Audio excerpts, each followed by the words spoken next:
All right.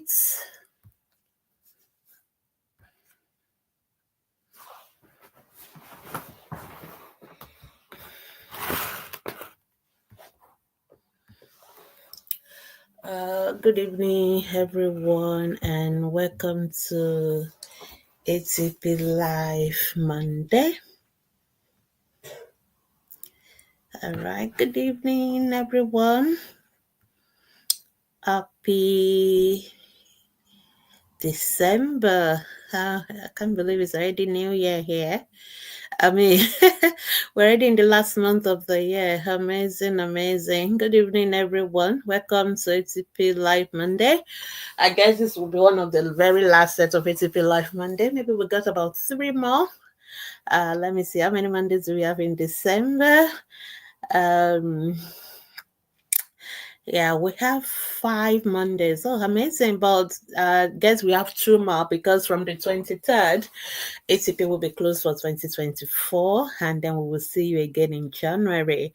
Oh my goodness, it's been wonderful, wonderful being here every Monday as much as possible to do ATP Live Hour, ATP Live Monday with you all. So thank you so much. Welcome. So I'm just going to share the video and then we can start. So thank you so much for those who are joining me on Instagram. Kemla, good afternoon. Good afternoon, HRH Beams. Thank you so much for joining me.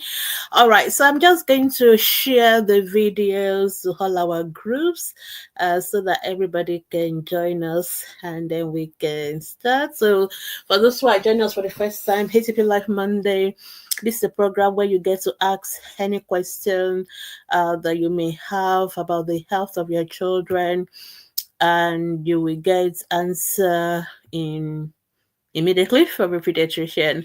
So that's what today is all about. So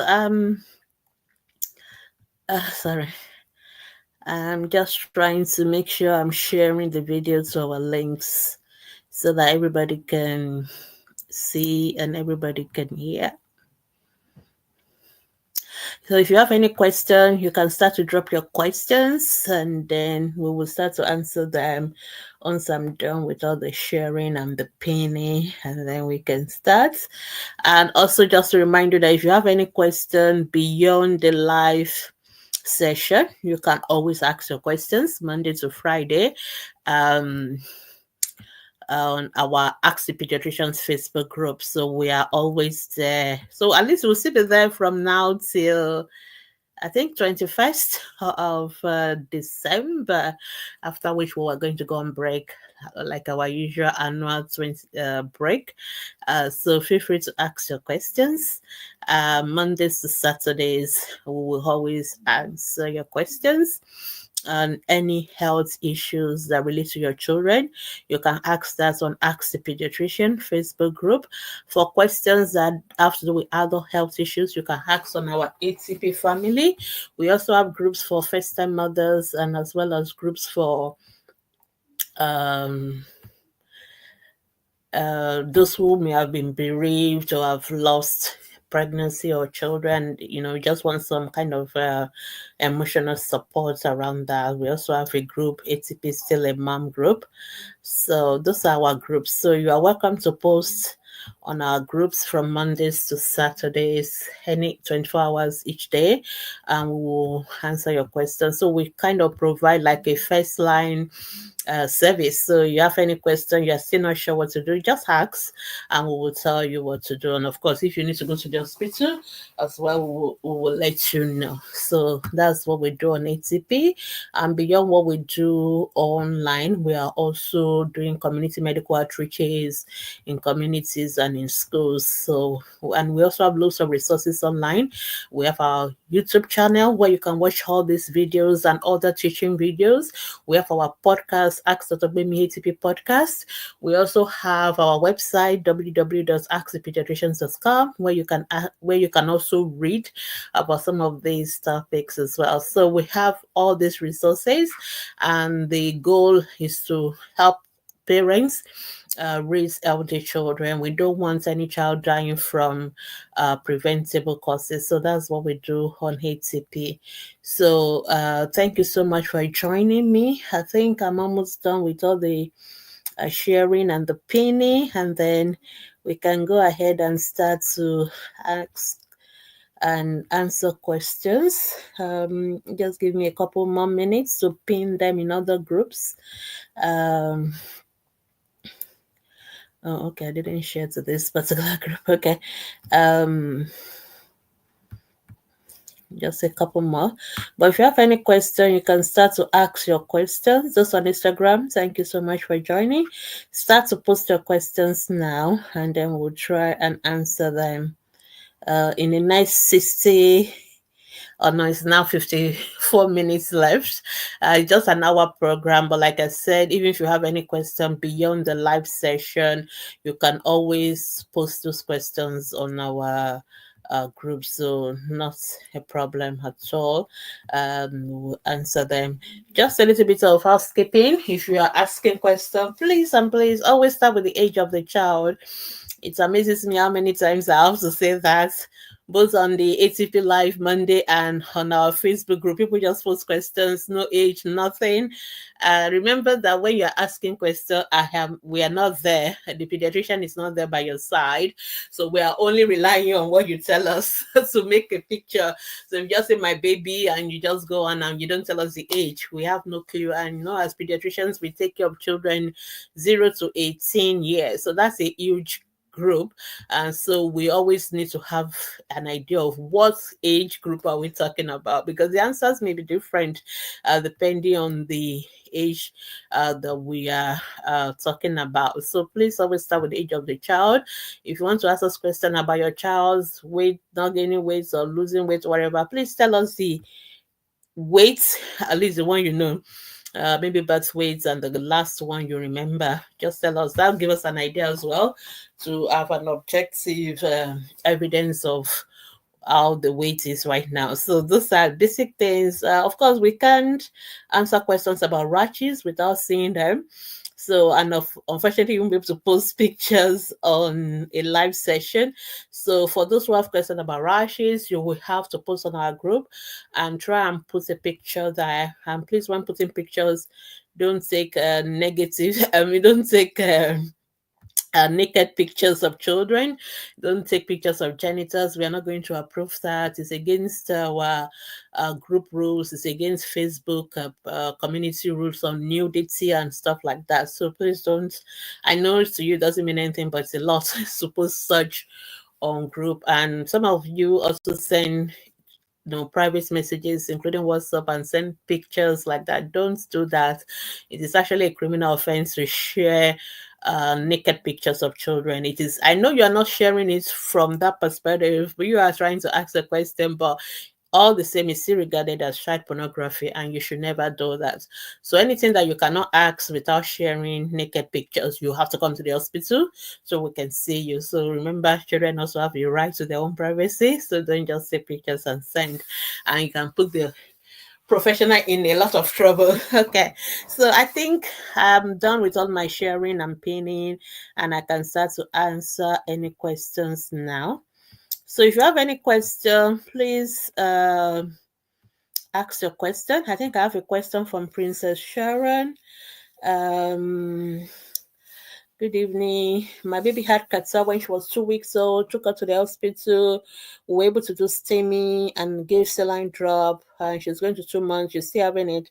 Wow, that's a long one. If a child is having catarrh for 2 months, well, maybe 2 months or 6 weeks, because your baby is now 2 months old, but baby has been having catarrh since 2 weeks.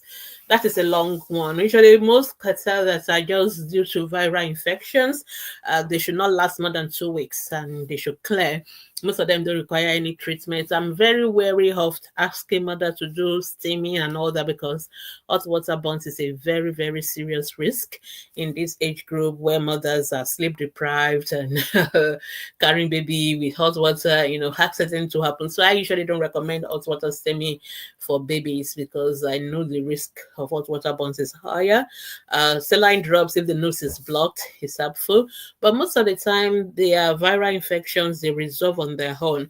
I think what you really need to focus on is how to prevent the cough and catarrh, because most of the time when babies have it is because they have been exposed to another adult or other maybe siblings who have the cough and the catarrh, who have been coughing, sneezing, because most of these things are respiratory infections. So children get it from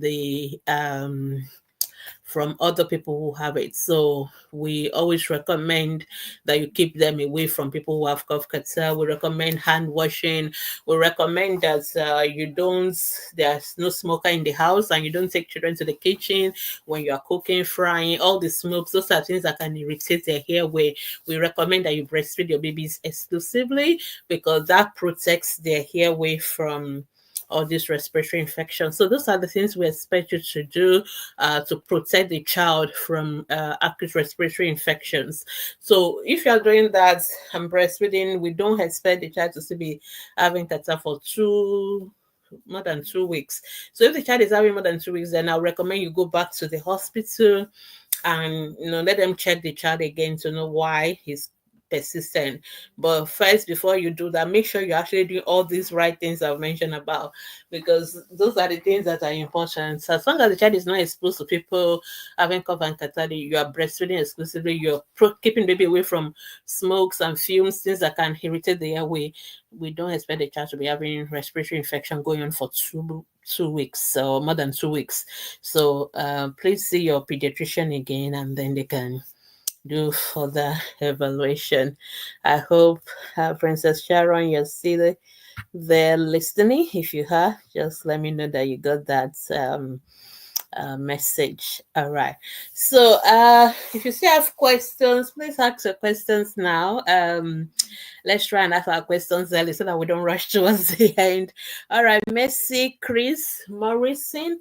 You have an 11 weeks old who has dry patches on her skin. Okay. Then some rashes on her cheek and neck. Okay. I thought it has to do with dry weather. No, I don't think it has to do with dry weather, but it has been over 2 weeks. So the way you describe it, I wonder whether your child may be having what we call atopic dermatitis, or what people call eczema. When skin is dry and patchy, we tend to get that a lot in children who have what people typically call eczema, but we tend to call it atopic dermatitis. It's the same thing anyway. But you can post a picture on our Facebook group so that we have a clearer picture.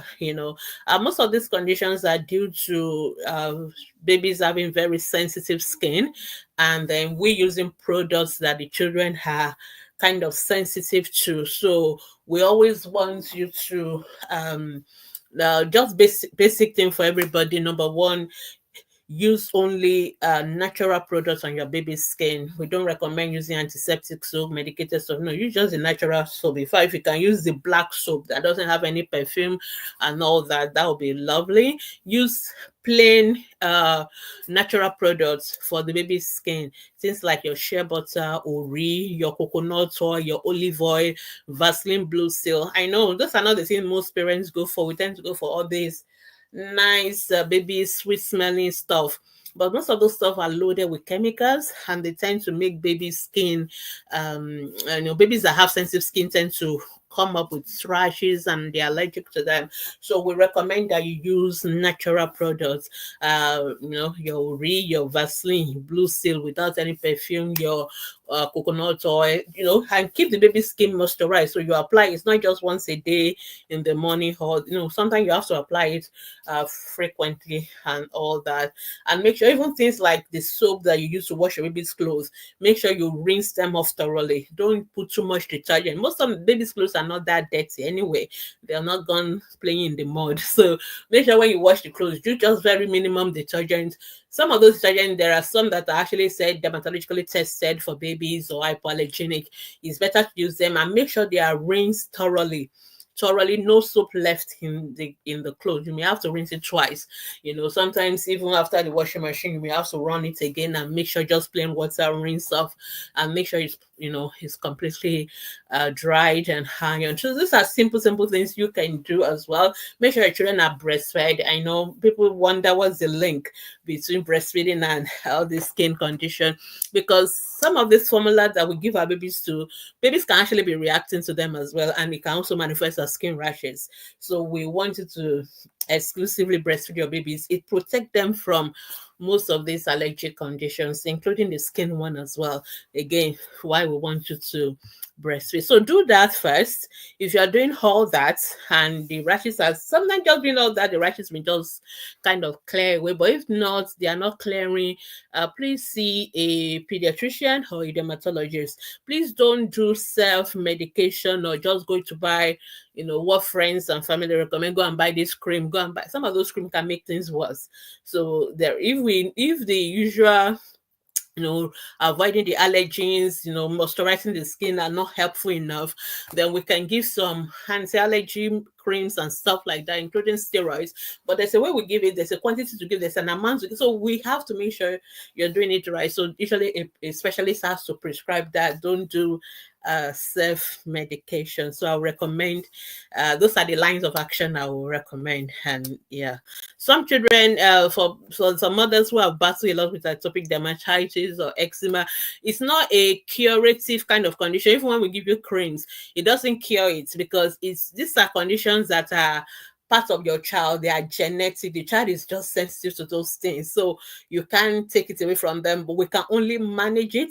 And no matter how much you manage it, sometimes they will have period where they will have it worse, and then they will have period where it will kind of settle down. But the good news is that sometimes as children get older, they can outgrow those kind of allergic condition. Unfortunately, some people will always have it. They always have that tendency to react to things or to be very sensitive to things, and because it's part of their genetic makeup, they just need to avoid as many things as possible. And that's what the job, because sometimes parents worry that, oh, I've used that, it's not working, and then they want to go and try something else. It's always good to have that background understanding that we are not giving you anything that will cure atopic dermatitis. We are only managing it. So in medicine, there are conditions that we can cure. So you have malaria, I give you anti-malaria drugs. I can cure your malaria. You won't have the malaria again. But there are some conditions I cannot cure. You have asthma, I can only manage your asthma. You will always have asthma. But when you have episode, then we'll give you something to use, or we give you something to prevent the episode from coming more frequently, but you will always be asthmatic. We don't have any drug that once we give you that drug, you use it once or use it for 5 days or 7 days, asthma is gone forever. No. So there are conditions that we only manage, and there are conditions that we can cure. So atopic dermatitis, asthma, and all those kind of conditions, we can only manage them, we can't cure them. So it's always important for parents to have that understanding. If not, you'll be running from pillar to post looking for what is not lost, what you will never get. So I hope that is up for.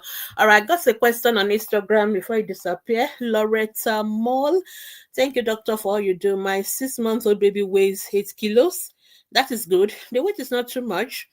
6-month-old, 7.5 averagely, but 8 kilos is still within normal. I'm not worried about the baby. So for your 6-month-old, you can now start to, I hope you were exclusively breastfeeding before, but now that baby is 6 months, you can now start complementary feeding, but you should keep breastfeeding as well. If you need more information on complementary feeding, we have loads of resources on complementary feeding, because as you are all aware, my baby is not gaining weight, my baby is not eating, is the most frequently asked question to a pediatrician. So we have loads of resources on that. So if you go to our Facebook group or our website or our YouTube channel or our podcast, you can learn about how to go about complementary feeding. We have what we call the Global Health Media videos on complementary feeding. They tell you how to start, what to give, how much to give, how often to give, what not to give, which is as important as well. So, and they will take you what you do in the first 6 to 12 months, what you do in the first 1 to 2 years. I always recommend that parents watch those videos. I always recommend, they're not too long videos, they're about maybe 5-10 minutes video, and there are about 5 or 6 of them in total, but they are very important because once you understand the principles behind complementary feeding, it is so easy to do it. So instead of looking for, what food should I give, parents want us to do it full timetable, we will not do that for you, but we want you to understand what are we trying to achieve. Then you can work out your own food timetable depending on what is available in your local environment, depending on the kind of food you eat in your family, depending on all these other factors. So I hope that's helpful. So Lorita, I'm not worried about your baby's weight. The baby is fine. Just start complementary feeding now. All right. Okay. Let's go back. Somebody is asking a question about your baby's weight. Please tell us the weight of the baby. Omeke, Abigail, you were not here when we started. Well, you have just exemplified what I was saying at the beginning. When you ask a question, start with the age of your baby. If you're asking me about the weight of baby, tell me the weight. Then I will tell you whether I'm worried or not. So you say your baby is not gaining weight, but you've not told us what the age of the baby is, what the weight of the baby is before and now. That makes you know that baby is not gaining weight. So that question is difficult to answer when you have not given us any context. So Abigail, if you're still listening, you can just repost and put the right information. Okay, Isio Seiji, good evening, ma'am. My boy of 4 years is having constant slight cough. Okay, if I close my windows at night, it's way too much. If I change his clothes more than 4 times, I change his clothes more than 4 times in the night, and in the morning it won't cough much. But if I leave the window open in the morning, it will start coughing. Okay, let's start by saying your child's coughing has something to do with your windows. Okay, maybe it maybe something may have to do with the hair, maybe the quality of the hair around your environment. I don't know whether you use your generator, maybe there is fumes or whatever that comes into your house when you open your windows. I don't know, maybe it's the temperature, but definitely opening or closing windows should not make a child to cough unless there is something in the hair, maybe fumes or anything that is irritating the child's airway, and that's why the child is coughing. The child should not be sweating, so your room should be ventilated, your room should be cool. So you either use your AC, you use your fan, whatever you need to use so that the child will not sweat. So, but I want to know, for how long has the child been coughing? Because once a child is coughing for more than 2 weeks, we call it chronic cough. And we want to know why, because if a cough is due to infection, most of them within 2 weeks they will clear, whether you treat it or not. But if a child is coughing for more than 2 weeks, then we're looking at what are the reason. And also in your own case now, you're telling us this child coughs at a particular time of the day. So this child only coughs at night, especially when you leave your windows open. So is there something happening around that time that is making this child to be prone to all this cough at night and all that? So this child needs to see a pediatrician. Okay, and I don't know whether the child sweating is because your room is not ventilated, or is the child is sweating much. Because there are also some conditions that make a child to sweat a lot, and if it is associated with cough, then we're also worried about it. So we think of things like tuberculosis. So they sweat a lot, night sweats, and also they cough a lot. They're also not gaining weight. So I'm not saying that is in your own case. I'm not sure whether it's just because you have, not put on, your room is not ventilated and the room is hot. Maybe that's why the child is sweating. Though I'm wondering why you have to change your clothes 4 times in the night. That sounds like quite a lot of sweat, and I'm worried about that, definitely. So first, I want to say, make sure you're using fan. Keep your windows open. Make sure the room is ventilated. So if your room is ventilated and your child is still coughing a lot, and the child is sweating a lot, you definitely have to see a pediatrician. We need to know why. We need to do more investigation. We need to do an x-ray. We need to do some blood tests that will give us idea of what is going on. But it's definitely not normal for your child to sweat so much, especially if the room is well ventilated and cool. And also, it's not normal for the child to cough every night. Okay, those are not normal. So we really need to know why, and so that we can address it properly. I hope that's helpful. It's your stage. If you want further clarification, please ask. So if you think some of those things you are not applicable, just let me know. Then I can give you more information. Okay, Mercy, thank you for listening. All right, Victoria is asking, my dog is seeing a pediatrician. Okay, good. With allergic rhinitis, good. But she sometimes breathes by her mouth. What can be done? Okay, so I mean, you're already seeing a pediatrician, so you can see your pediatrician for follow up. Um, Allergic rhinitis does not make them breathe with their mouth. So babies breathe with them. I didn't tell us the age of your child. Always tell us the age. Always tell us the age of the child. All right. So the age of the child is important. So children who breathe with their mouths is because something is blocking their airway. Allergic rhinitis doesn't tend to give them that block, that much. We tend to get that scenario in children who have like enlarged tonsils or adenoids. So there's a block on the airway, and because of that, they have to breathe.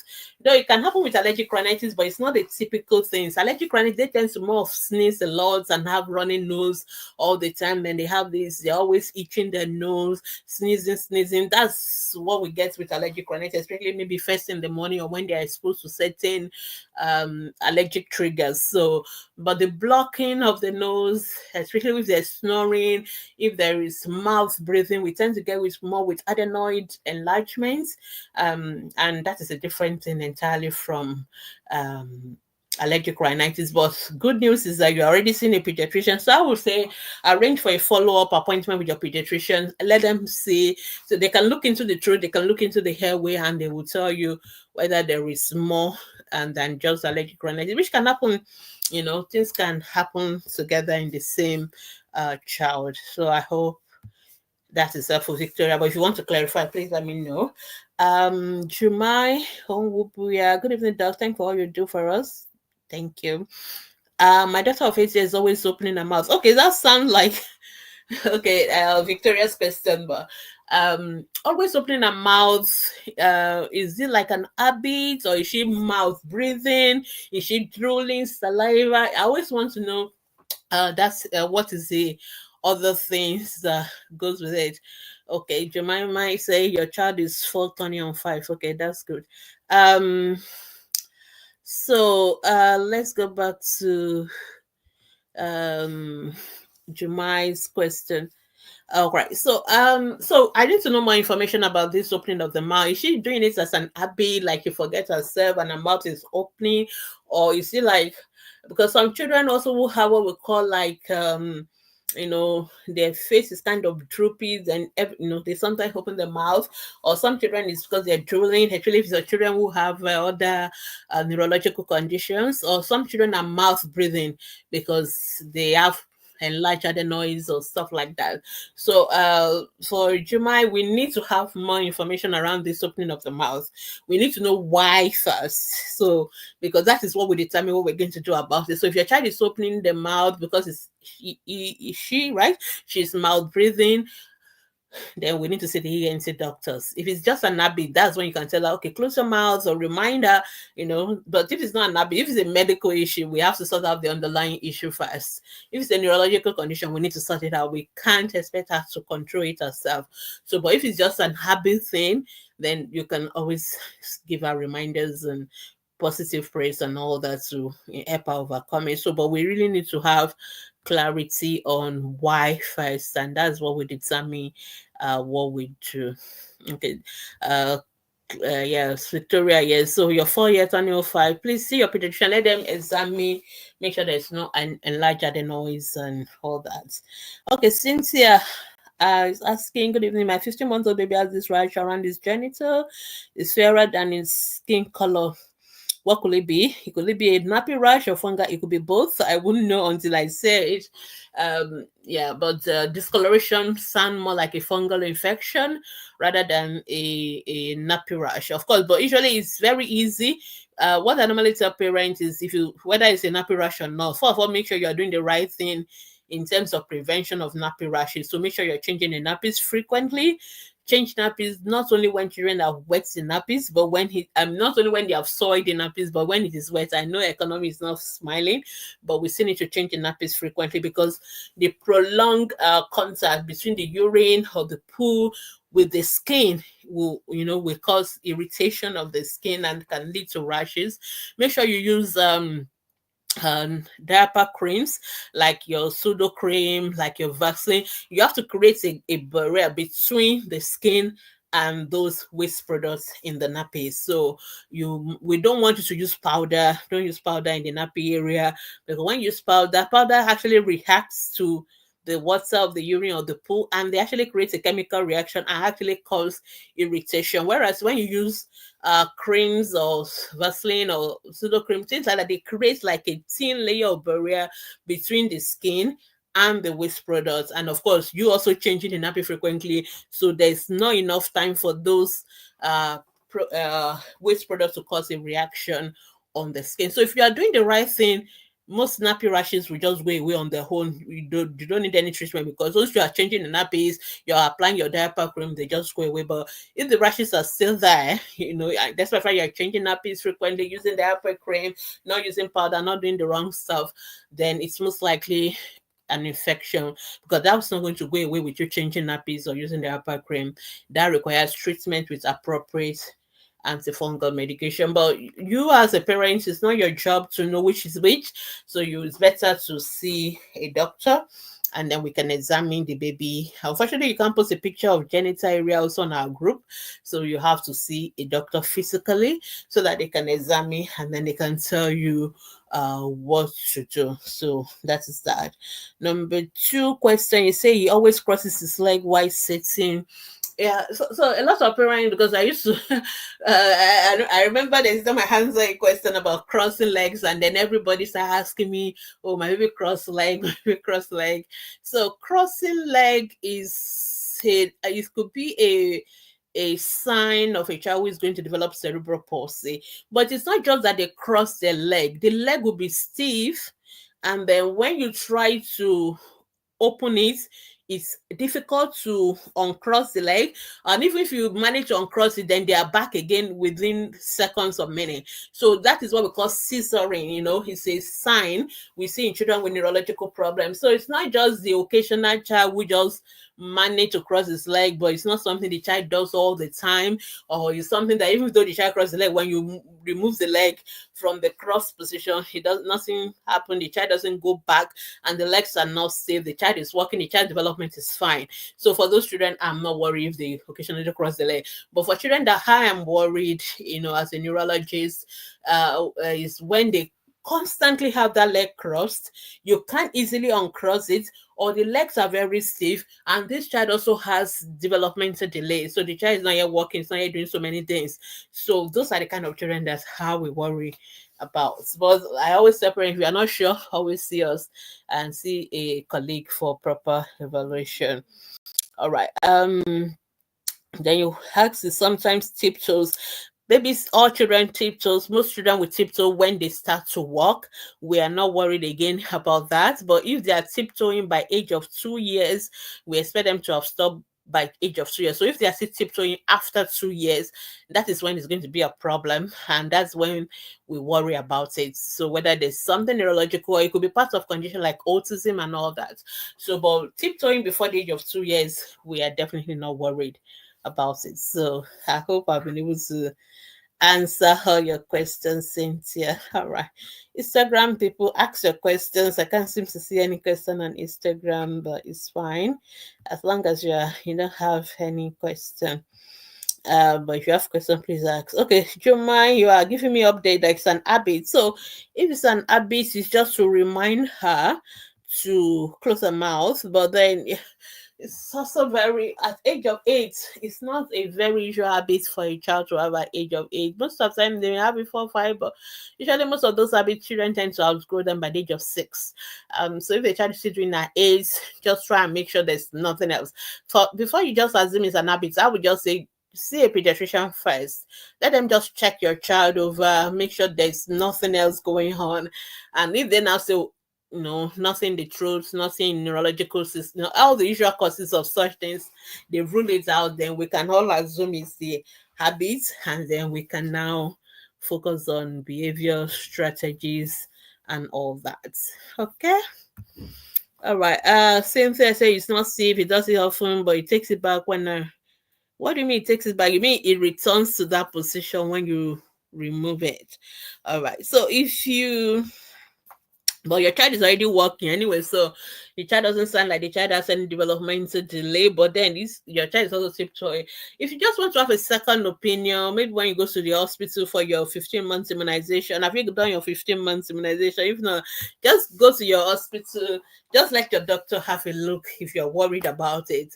It doesn't sound like I will be worried about it from what you've told me so far. It doesn't sound like I'm going to be worried about it. But if you're not sure, it's always good to let a doctor have a quick look for you and be sure there's nothing else that is wrong. But it doesn't really sound like I will be worried about it. Okay. All right. Okay. Thank you, Jemai. Thank you, everyone. So, if you have any question, I think we still have more than 25 minutes to go. Feel free to ask your questions, and then we will answer them. And for 2025, there are things that you think you would like us to address. Feel free to, I think the best option is to email us at askthepediatricians@gmail, or send us a WhatsApp message on our WhatsApp number. I think it's showing on the screen. Or if you just check on our page or any of our profile, you will see all our numbers, our emails, and everything.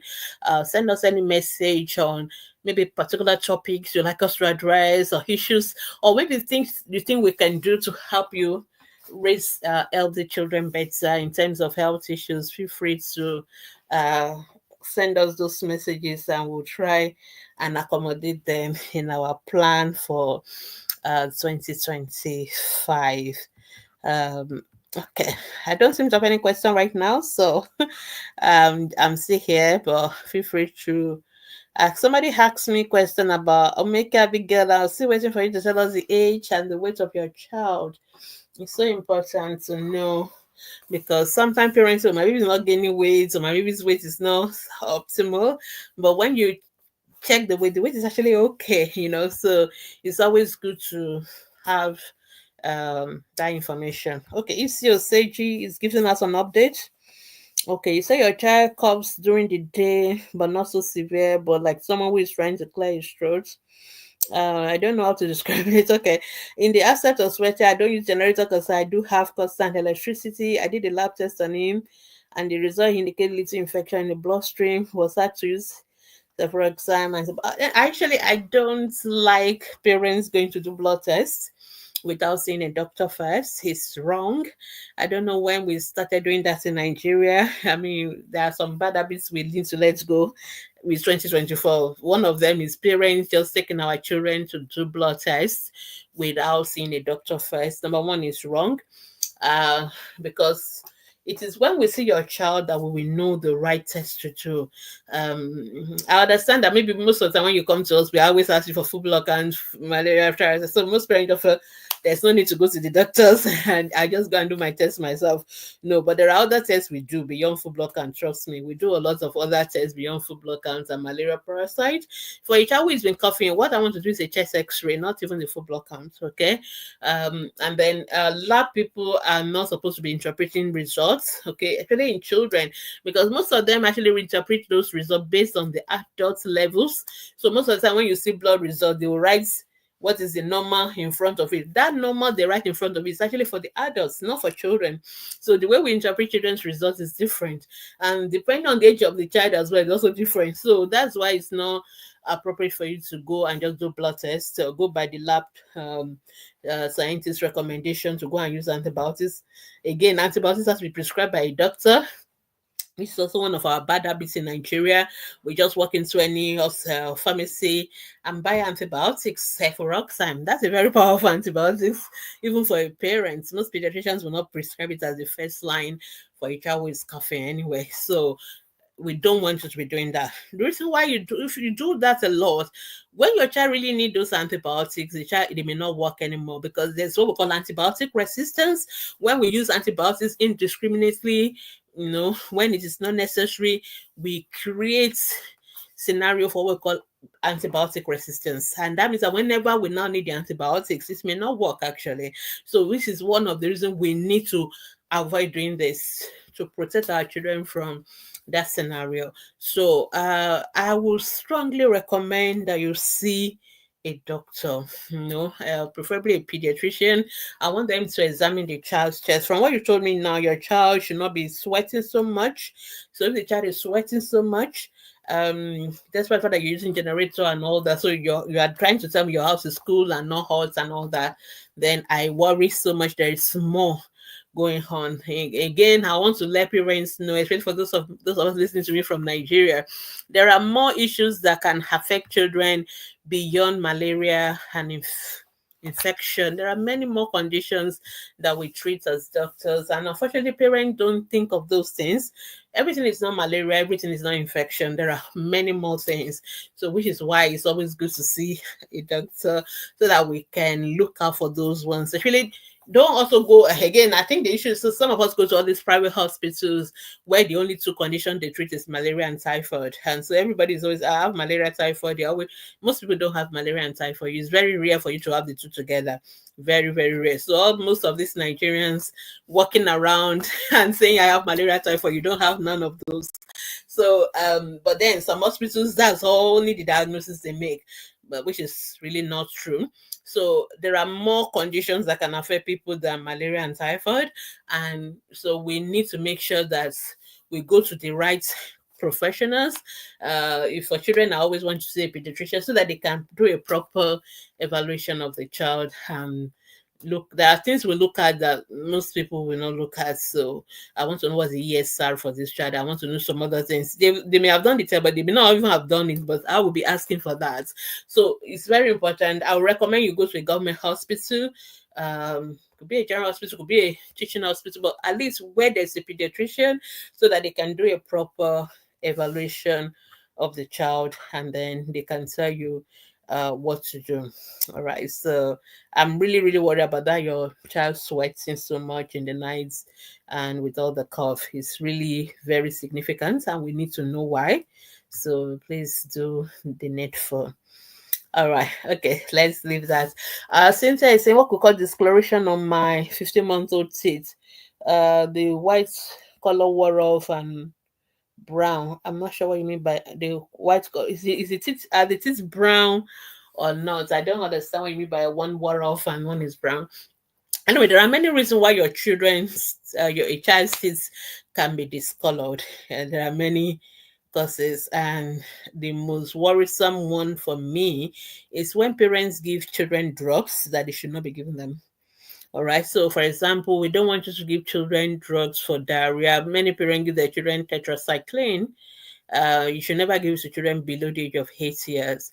You can permanently color their teeth, and there's nothing anybody can do about it. But I'll recommend first that you see a dentist. So children can also have discoloration, actually from tooth decay, not brushing their teeth properly and all of that. So, but I want you to see a dentist first so that they can do a proper evaluation. I believe it or not, some people actually have their teeth color as brown. That is their normal teeth color. It's not like brown, like, but it's not supposed to be. Everybody's teeth is not going to be like snow white color. Some people have milk color teeth. Some people have a little bit darker kind of color. But the most important thing is to make sure it's not something that we have created. Maybe, for example, giving a child medication that they should not have taken, which can permanently stain their teeth, because there's nothing nobody can do about those ones. Children who also have jaundice, especially if they have severe jaundice when they were younger, when they were babies, they can also have all these yellowish, greenish teeth as well. So, but the dentist will be able to work it out. So, I'll recommend you see a dentist first, even though the dentist actually wants to see all our children. I know it's not something we do routinely in Nigeria, but the dentist actually wants to see your children from age of 1 year, and they want to be seeing them every 6 months. So that is the recommendation. So if you have not seen a dentist yet, this is a good time to see them for that first dental appointment. So, okay, you said the teeth are brown. Yeah. So I want you to see the dentist, because there are more questions we need to ask you, to know why the teeth are brown. Actually, if they were white before and then they suddenly turn brown, we need to know what's going on. So, and make sure, at least for now, make sure you're brushing the teeth twice a day using toothpaste and toothpaste that has fluoride and age appropriate toothbrush. But more importantly, Make sure you're not giving your children any drugs that can discolor their teeth. All right. Okay, I got a couple of questions on Instagram, so let me quickly take them. Veltak Banks. Your name is quite a mouthful. Good evening. Please, my daughter was vaccinated for measles and polio in school, and after 2 weeks, I started noticing the reaction on her body, which I called my doctor, and I was asked to get the okay, the part is missing. Okay, I'm sure you've asked this question on our Facebook group already. All right, so a child can react to vaccine. We are not saying that is not possible, though it's very unlikely to be 2 weeks after. So if a child have a rash 2 weeks after immunization, I will really doubt it is immunization.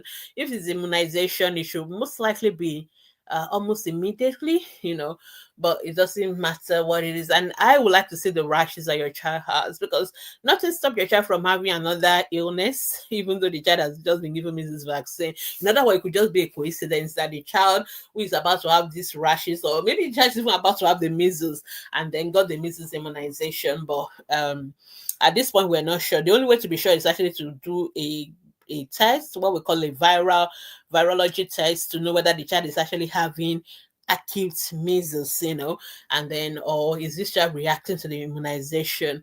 But whichever one it is, the good news is that even if the child is having measles from taking measles immunization, it's going to be very mild. It's not going to be something severe. In other words, it's going to go on its own. So, but I don't know which one, because you have not really been very specific with what you saw on your child's body. What is this reaction you saw? So I'm very, very not sure whether it's the measles or it's something completely different, which is possible. Okay, and what you're not asking, will I suggest you stop accepting the vaccine? No, definitely not. I'm not going to suggest that. Please, every vaccine that we give to children, whether at home and in school, please take them. You can never go wrong with taking vaccines. Vaccines are lifesavers. Okay, why do we go around giving these children extra vaccines? It's like we want to increase their immunity, because measles tends to happen in outbreaks, or what we call like small epidemics. So but we know that when we've immunized your children at 9 months, by the time they get into about 1 year 3 months, the level of protection they have against that measles is going down lower. So we want to kind of boost the immunity, and that's why we give them measles dose 2. Or for those who are taking MMR, that's why you take MMR 1 and take MMR 2. And then when we know there's going to be an outbreak, an epidemic, then it is most likely we want to boost the immunity of all the children so that the epidemic won't be so severe. And that's why we do what we call the supplementary immunization, the one we go to church, to school, to give extra dose to children between 0 and 5, 9 to 59 months. That is the supplementary immunization. Now, so please always take those immunization, very important. If the rashes is on our back and our feet, it's very unlikely to be measles. It's not measles, and it's not reaction to measles. So measles rash tends to start from the face and then it goes down. So that is that. So it won't start from the back and it won't start on the face. So I don't know what your child has, but my gut feeling is that it is nothing to do with that measles immunization or measles itself. So, but if you put a picture, if you still have a picture, you can put it on our Facebook group. I will have a look for you. But the description, so when children react to something, if you give me a drug, if you give people drugs and they react to it, it will be all over. It won't be a part of the body. It will be all over the body because it is in the blood. It goes into the bloodstream. Every part of the body will be affected. If the child has like a measles, because what we're giving your child as a measles vaccine, it's actually the measles virus. I hope you know that. With a live vaccine. So we're actually giving the child the virus, okay? But we have killed, we have modified that virus so that when the body sees the virus, the body will produce a reaction as if the child has measles. So, and that is how your child gets protected. But because we've modified that virus, the child should not have measles. That's the point. So we're giving your child the measles virus. That's what we're actually giving in the vaccine, but we have modified it in the lab. So the child it will look to the body like the child is having measles, and the body will start producing antibodies against measles, but the child will not have the measles infection or the rash, the typical symptoms of measles. But for one reason or the other, once in a while, for whatever reason, whether it's the lab that failed or the particular child's, what we call idiosyncratic reaction. Some children will actually have it like as if they actually have the measles, because we are giving them the measles virus as a vaccine. So they will actually look as if they will actually come down with what look like real measles. Okay. But like I said, even if at all they have that, which is a very, very, very, very rare side effect, it will be very mild. It won't be like the typical very severe measles infection. So which is what actually that's what I was thinking you were trying to refer to, that your child has taken a vaccine and the child now has what look like measles. But then, like I said, most of the time it should happen almost immediately. So, but what you described doesn't sound to me like the typical measles. Okay, so that's what I would say. And then I don't know why they're giving antibiotics. Anyway, antibiotics is given for bacterial infection. So we're talking vaccine reaction, then there's no need for antibiotics. So I'm not sure what your doctor was treating, but I don't think it has to do with the reaction to the measles. Maybe it's something completely different. Okay, but what is your main concern right now? I hope the rashes has cleared, or is there any issue still going on? If not, but please take the vaccines. The vaccines are more important than any. I know people worry about side effects of vaccine, but the opposite is worse. Okay, it's better to take a vaccine and have a small side effect than not to take vaccine at all. So the consequence of not taking vaccine at all is worse, because it could be death, because most of these diseases are killer diseases. Okay, children were actually dying from measles, from all these infections before we have the vaccines. So now that we have the vaccines, yeah, parents may whinge a little bit about the fever, the rash, but those are mild issues because most of them will clear anyway. But look at the consequence of not taking the vaccine. The child comes down with measles, can go blind, can go malnourished, can die from the. So measles itself is a lot worse than the vaccine. So please and please, we should take our immunization. And there's still a lot of children that are not immunized. So we're talking about 0 dose.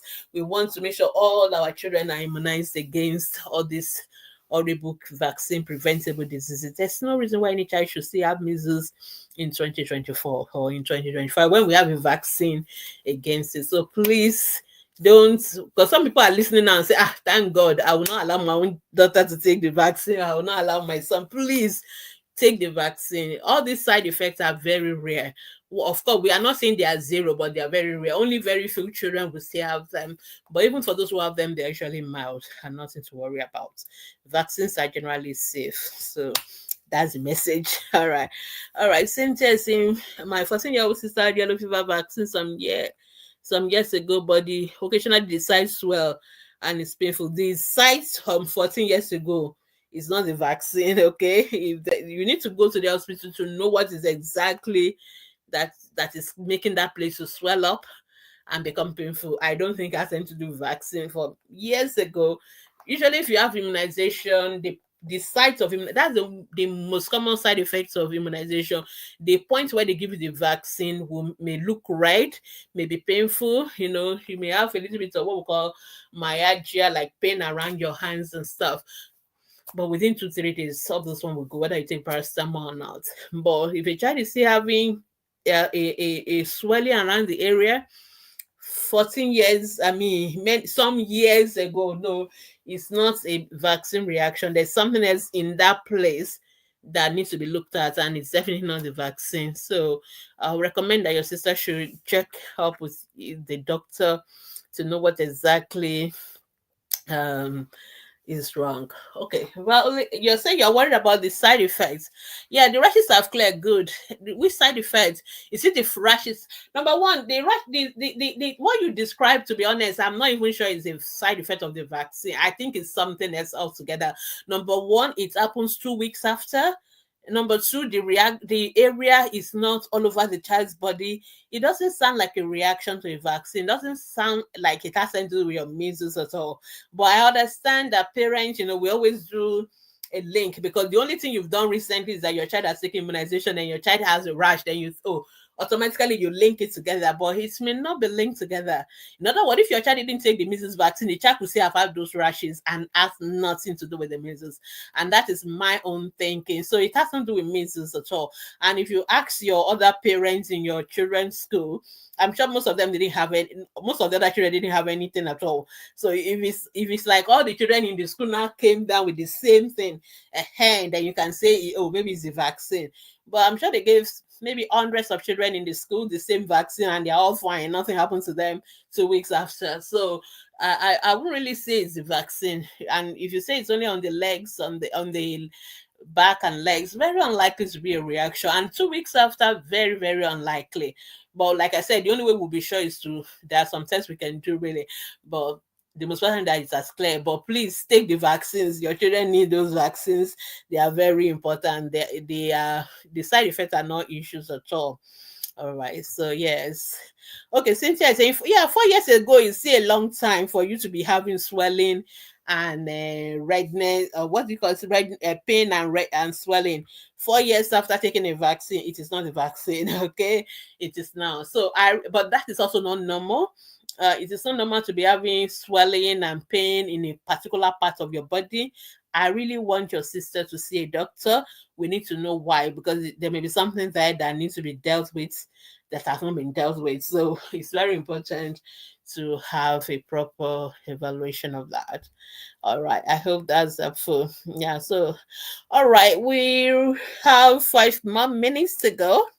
So for those who are still listening, if you have any question, ask it. I'm going to start signing off gradually. But just to remind us, since we are on vaccine, as the last discussion, the last question we answered, please, vaccines are safe. I know we're now in the era of what do we call them, anti-vaxxers, and people who go around discouraging people from taking vaccines and all that. Vaccines are lifesavers. They are one of the um, success of public health. You can imagine before, people will be dying from smallpox, from all those things, but now we've completely eradicated smallpox, and we're looking forward to the almost eradicating polio. So we really need to take the vaccines. People like in the developed world, because they've not had these diseases for a long time, because they've had a very successful immunization program, for a very long time, and then they begin to take it for granted, and people start to think, oh, it doesn't matter, let's stop taking our children for immunization. So people in the UK and all that, do you know what happened now in those countries? They are not having a resurgence. You can imagine, we start having measles outbreak in the UK. We have diphtheria outbreak. These were things they were not talking about for a long, long time, because everybody was taking immunization. But now with the internet and all these anti-vaxxers trying to scare parents about immunization and all that, so people stop taking them. But what is happening? The world is becoming a global village. So people don't take their vaccine, they travel. And now in the UK, this year we've had measles outbreak, we've had diphtheria outbreak. So vaccines are important, so we should not take them for granted. So please, there are two kind of immunization. We have the routine immunization. Always take your children for your routine immunization. But once in a while, we do what we call supplementary immunization. Those are the extras that we give in addition to the one you've taken your children. So even though you've taken your child for measles at 9 months, you've taken them for measles at 12, 15 months, we will still give them in school as long as they're under 5, because during a period that we're expecting measles outbreak, we want to kind of boost the immunity of all the children. So we call them booster doses, but not typical booster doses, because we're giving it to everybody anyway. So we call it supplementary immunization. So it's a way of boosting the immunity of the children. So please take all the immunization, take all the vaccines. I understand your worries about side effects. Yeah, everything in medicine has side effects. Even your paracetamol has side effects, okay? But that does not mean we will not give you paracetamol if you have headaches. So everything has side effects. So in medicine, what we do is to weigh benefits versus side effect. Everything in life is a risk. So we always have to weigh the benefits versus the risk. So if the benefits outweighs the risk, then we're going to give. So if I give you paracetamol, I know you can damage your liver, but if I don't give you paracetamol, you're going to have fever, you're going to have headaches, and you know, something like that. So I will give you the paracetamol and hope you don't have the liver failure. And most of you will take paracetamol, nothing will happen to you. But of course, once in a while, you have that small 0.00% person who is going to have something. So that is how life is. But that does not mean we should now stop everybody from taking this because one person has side effects. So in medicine, we'll say give because the benefits always outweighs the risk. So that is it. So what we do with the side effects that we just manage it, we deal with it, and like we've done already, your child is fine now, so it's not a big deal. So it's okay to have side effects, just manage it to be fine. So I hope you have been able to reassure you about immunization and all that. But as I'm rounding up, if you have any question about immunization, about any issues whatsoever about the age of your about the health of your children, please feel free to post it on our Facebook group, Ask the Pediatrician Facebook group. And like I said earlier, for those who were at the beginning, if you have any thing you would like us to support you with as a organization, as a non-profit, you want to see, okay, this aspect of the health of our children, can ATP help us with this or that, please feel free to send us a WhatsApp message or send us a DM on Facebook or a email to askthepediatricians@gmail.com, and we can try to address them in 2025. Just to remind us that we'll be closing I think it's 21st of December. Yeah, 21st of December, and we'll be back in January, I think 7th of January or thereabouts. So I look forward to seeing all of you then. But I'm still going to be here next week by God's grace. So we still have 2 more Mondays before we sign out for the year 2024. It's been my pleasure, absolute pleasure being here most Mondays, almost every Monday, every week, every month, answering your questions. And I look forward to doing more in 2025. So have a wonderful evening. And it is bye-bye from me. Bye-bye, everyone.